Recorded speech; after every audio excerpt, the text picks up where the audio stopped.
ஏன்னா வந்துட்டு ஃபர்ஸ்ட் நம்ம பார்க்க போகிற ஆர்டிஸ்ட் பேர் வந்துட்டு அபய். இவர் யார் அப்படின்னு பார்த்தீங்கன்னா வந்துட்டு நிலுக்ஷன் அப்படின்னு சொல்லிட்டு ஒரு கம்போசர் இருக்காரு, நம்ம தோஸ்து தான். ஸோ அவர் மூலமாக நமக்கு இன்ட்ரோவான ஒரு பர்சனு. இவர் ஒரு காலேஜ் ஸ்டூடெண்ட் தான், கேரளா சேர்ந்தவர். ஆனால் வந்துட்டு செம்மையாக பாடுறாரு. நாங்கள் வந்து அவர் ஆளுக்கும் ஒரு வாய்ஸுக்கு சம்மந்தமே இல்லாத மாதிரி இருந்துச்சு. பட் ஒன்ஸ் பாட ஆரம்பிக்கும் போது சூப்பராக பாடினாரு. ஸோ அவர் நமக்காக வந்து ஒரு சின்ன ஒரு வீடியோ பாடி கொடுத்துருக்காரு. ஸோ அதை வந்துட்டு போய் பார்த்துட்டு வந்துடலாமா? Hi bro. ஹாய். உங்கள் பேர் ப்ரோ? என் பேர் அபய். Super bro. ஸோ நீங்கள் வந்துட்டு லைக் எந்த மாதிரி சாங்ஸ்லாம் சூப்பராக பாடுவீங்க?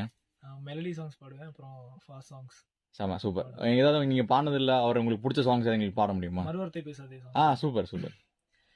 தொலை தூரம் சென்றாலும் தொடுவானம் என்றாலும் நீ விழியோரமாய்